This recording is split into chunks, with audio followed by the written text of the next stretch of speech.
Good morning, everyone. And thank you to the organizers so much for giving me the opportunity to participate. And sorry, I can't be there in person.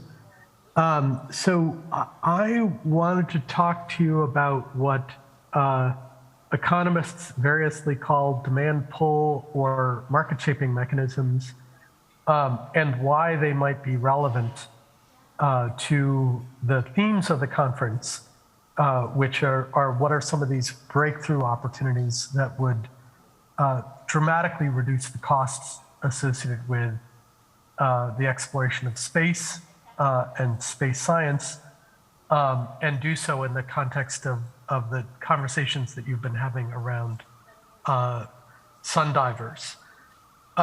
So just to provide some context, economists who study innovation will often make the distinction between demand pull and technology push approaches. And technology push approaches are perhaps people are more familiar with, but it involves the government or some other entity like a foundation providing a grant or a contract for research and development as a way of advancing the state of the art of that particular technology or that particular area of scientific research. Whereas demand pull approaches will identify a goal and then to provide some reward, typically in the form of funding, that is contingent on a team being successful. So let me give you some examples of this. One of the things that I worked on for President Clinton was getting DARPA prize authority, which they used for the self-driving car competition.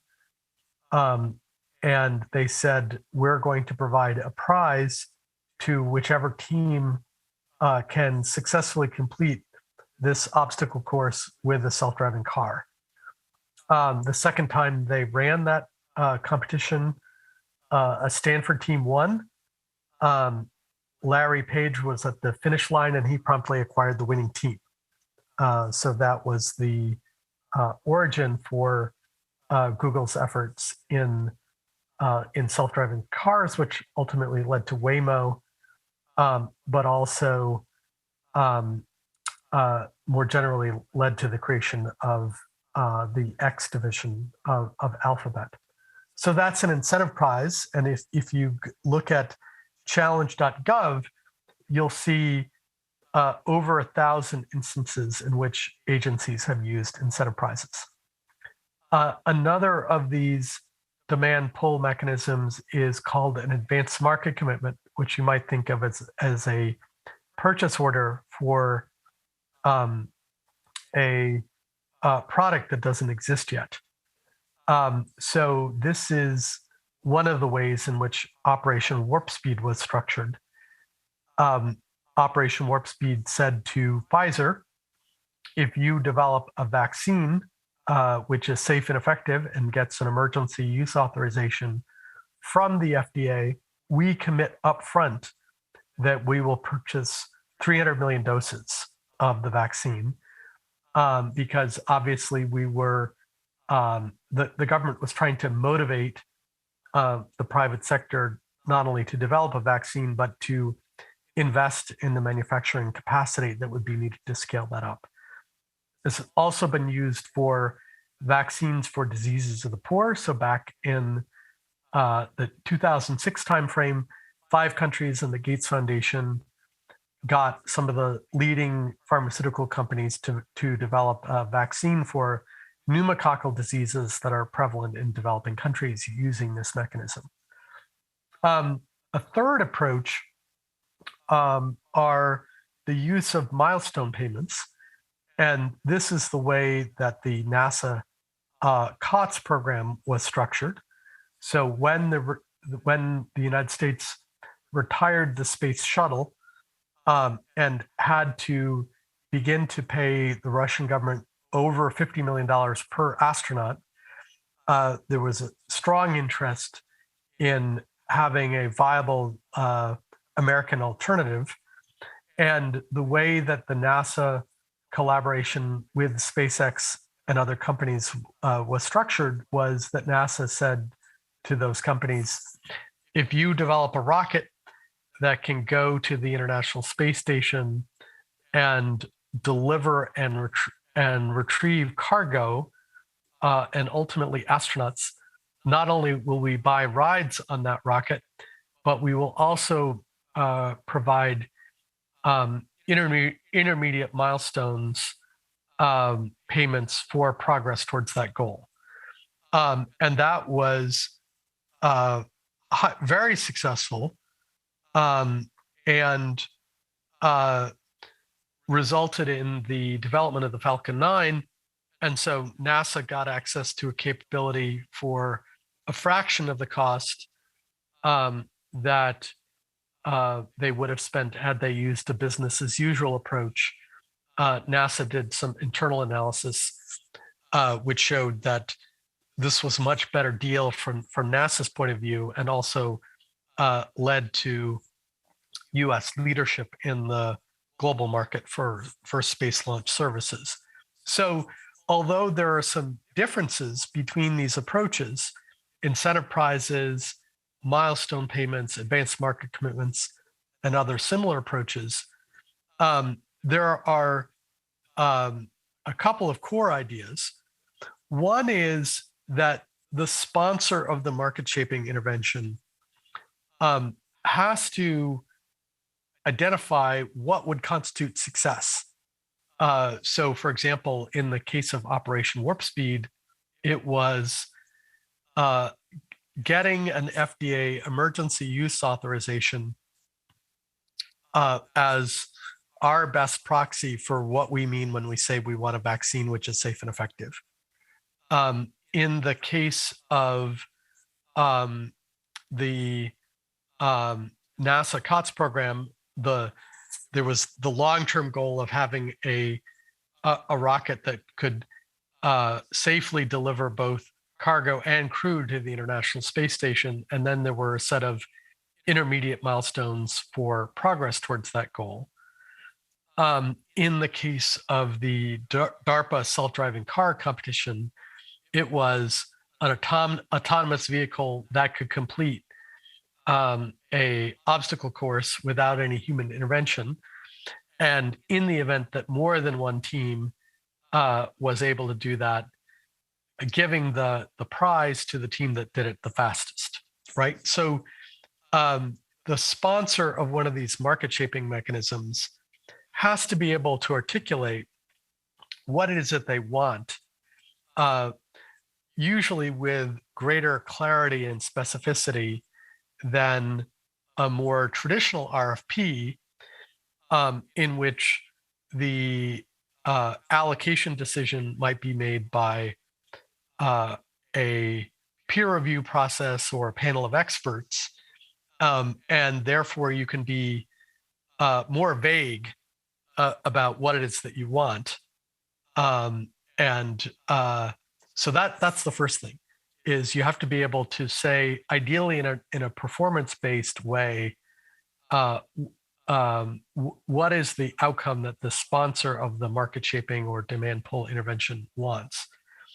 The other thing that you have to do is to say, well, what is the sponsor prepared to do if someone actually crosses the finish line, right? So, for example, in the context of Operation Warp Speed, that was an agreement by the US government that they would purchase, to start with, 300 million doses.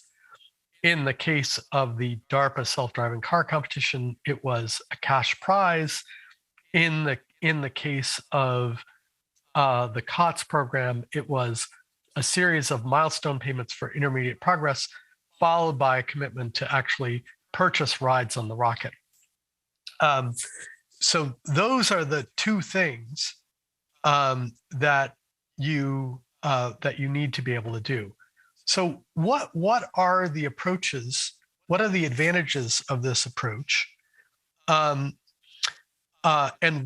what are the instances in which you would use it as opposed to more traditional funding mechanisms involving grants and contracts? Well, one mechanism is from the point of view of the sponsor, that you only have to pay if someone is successful. So in the scenario in which, imagine that these mRNA vaccines hadn't worked, the US government would have been out $0 because this advanced market commitment was contingent on companies like Pfizer actually being successful. So that's one advantage. The second advantage is that the government or the sponsor of the market shaping intervention is clear on the what, but flexible on the how. So NASA was not in the case of the COTS program.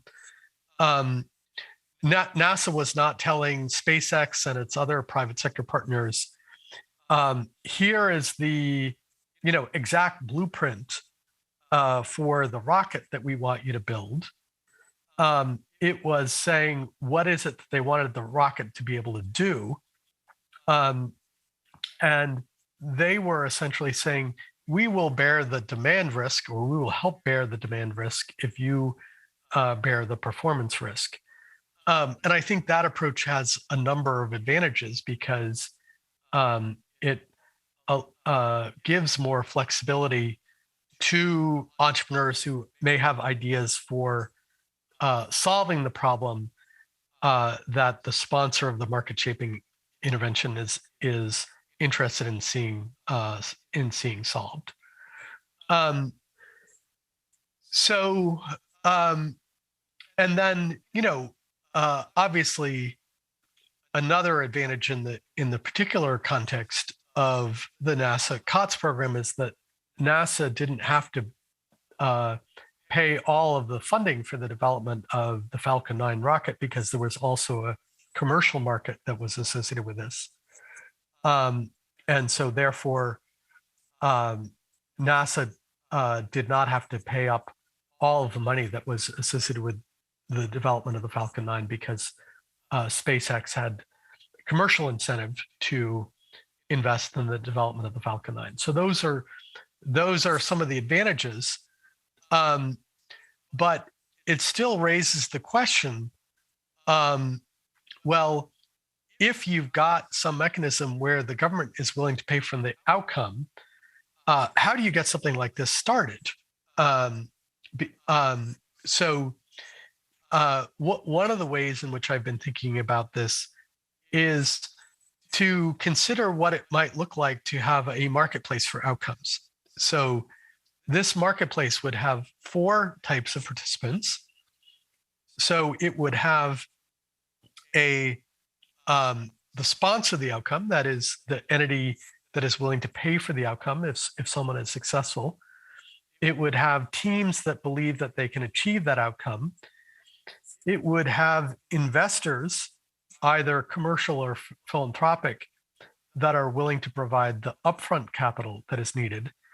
And it would have subject matter experts who are helping to craft this marketplace.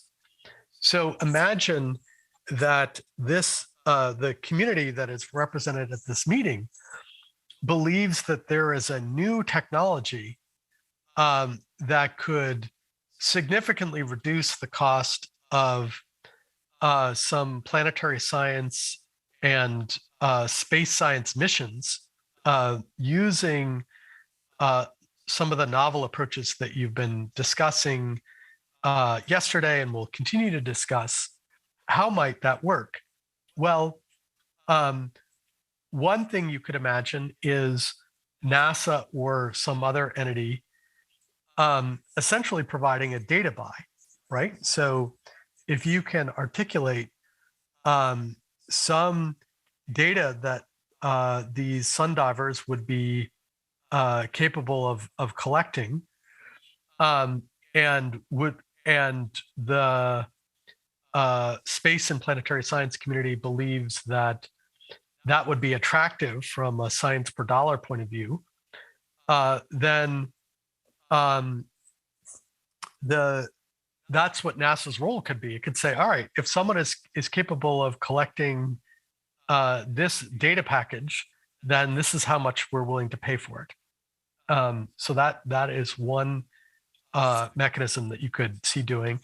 If you are focused more on the improving the state of the art of the technology, you could imagine a series of milestone payments that are aimed at demonstrating the capability, both in terms of its speed and price and performance. So then you might ask, well, are there philanthropists or investors who would be willing to provide the upfront capital? And that is something that we've seen in the past with, for example, the Ansari X Prize. So there was a $10 million prize for the first privately funded team that could develop a rocket that could carry the equivalent of 3 people, go up 100 kilometers, and repeat that within a 2-week period. And it's not like the participants in the X Prize were able to go out and raise private capital in order to successfully compete with the X Prize. In some cases, they relied on patrons. So, for example, the late Paul Allen contributed $23 million to the winning team. And so obviously, Paul was motivated by a general interest in space exploration, because it doesn't make a lot of sense to invest $23 million to win a $10 million prize. It reminds me of the early dot-com business models where people said they were going to sell $1 for 80 cents and make it up on volume. But nevertheless, you do have a number of philanthropists who are interested in space and space science and space exploration who might be potential sponsors of some of the upfront capital that would be required.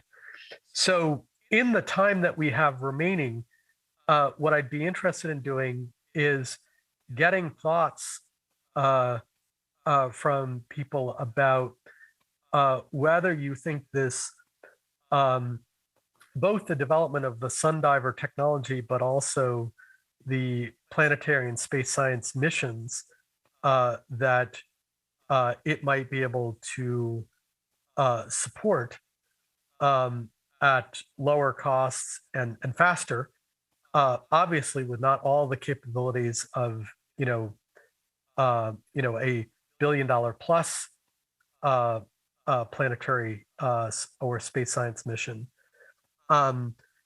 Whether you think that it's plausible that one of these market shaping mechanisms could play a role in both the development of the technology and demonstration of its utility to the planetary and space science community. So that's what I would like to use the remainder of the 10 minutes that I have, is really to answer any questions that you have, but also get your preliminary read on whether this is an idea that is worth exploring.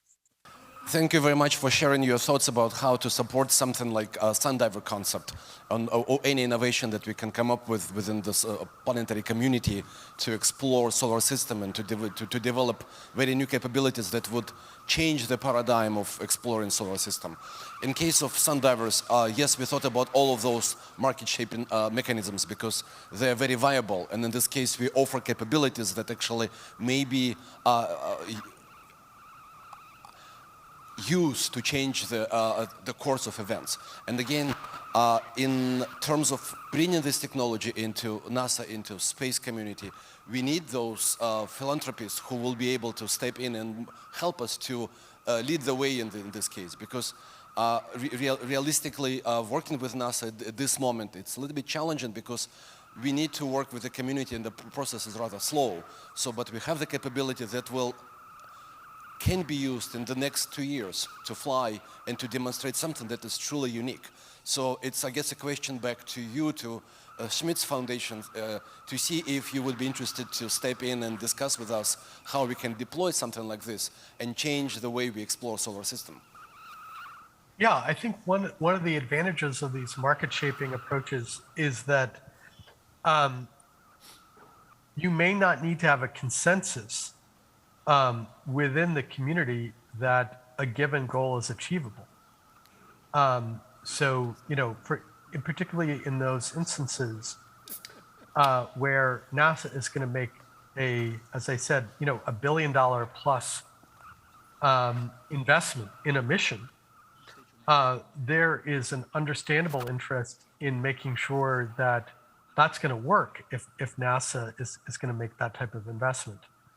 But in this case, the government agency doesn't have to say, oh, we know for a fact that we can do it.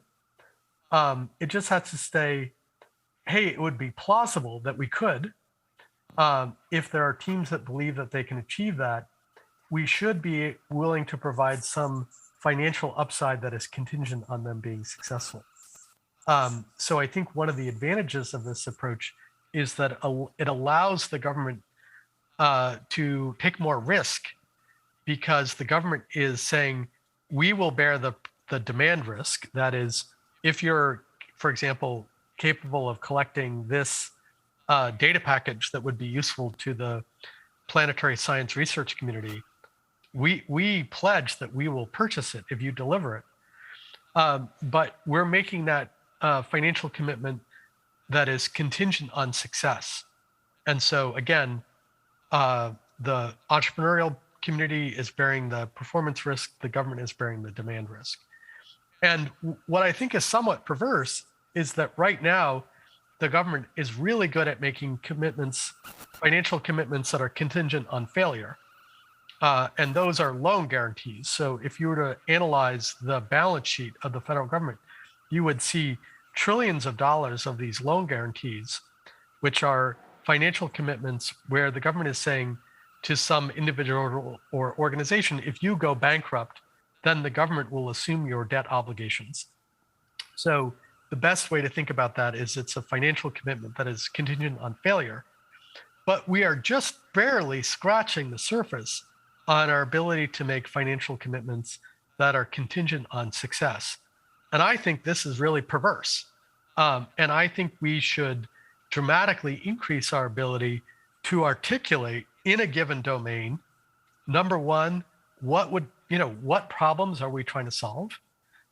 What would constitute progress? And is there some sort of incentive, whether it's a prize or a data buy or an advanced market commitment or series of milestone payments, that the government or some other entity would be willing to pay if someone is successful and delivers the goods? So I think these are clearly techniques. My name is Jeff Kuhn. I'm from the University of Hawaii, mostly in the ground-based community. But the examples that you gave of support that eventually went from SpaceX and Stanford and Pfizer were all institutions that had very deep pockets. And it seems like the critical comment that you made was that you would have philanthropic investors up front who would enable the small ideas that you wanted to turn into big ideas that didn't originate from those organizations that had deep pockets to be able to take the upfront risk that we're offloading from the government. It seems like that's really a critical part of the plan that you described, is you need to line up those investors who are willing to take the risk in the upfront part of the endeavor. Yes, I think that is important, but I think it's also one of the advantages of the milestone-based approach, because you could structure those milestone payments so that once you hit the first one, and maybe that's an area where you could use push as opposed to pull funding, that future milestones could be structured in a way to allow you to get to the next milestone. So yes, absolutely. I think there's an important role for philanthropists providing the upfront capital, but I do think that there are mechanisms like milestone payments that could reduce, although perhaps not eliminate their role. Good morning. My name's Marshall Eubanks. I'm from Space Initiatives. I've seen a lot of this with this lunar. We work largely in the lunar sphere, the lunar initiatives and stuff. And I've actually changed my thinking a lot on like the Lunar X Prize and the like. When it was originally proposed, I thought that's not nearly enough money to land on the moon. It's, who is going to actually, what would that actually do? And of course, nobody ever did it in the timeline, and so they never awarded any of it. But on the other hand, it actually had a really, really good effect on the community, because a lot of the community we see now that's people who are planning to do things on the moon, the CLIPS lander cohort and so on, a lot of that, it was engendered by the Lunar X Prize. That's where it started. So even though in a sense it failed, it didn't really fail. Failing it meant that Google or whoever was behind it didn't actually spend much money. So they got a lot for their no money.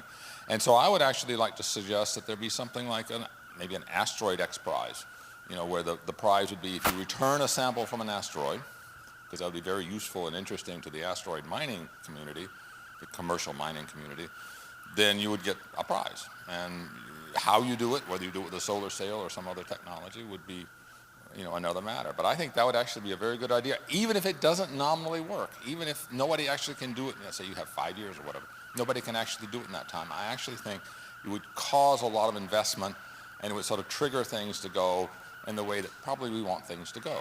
And I think that's a good thing. So I'd be curious to know your thoughts on that. Yeah, no, I think it's definitely the case. And I think something that is underrated is that these efforts create communities.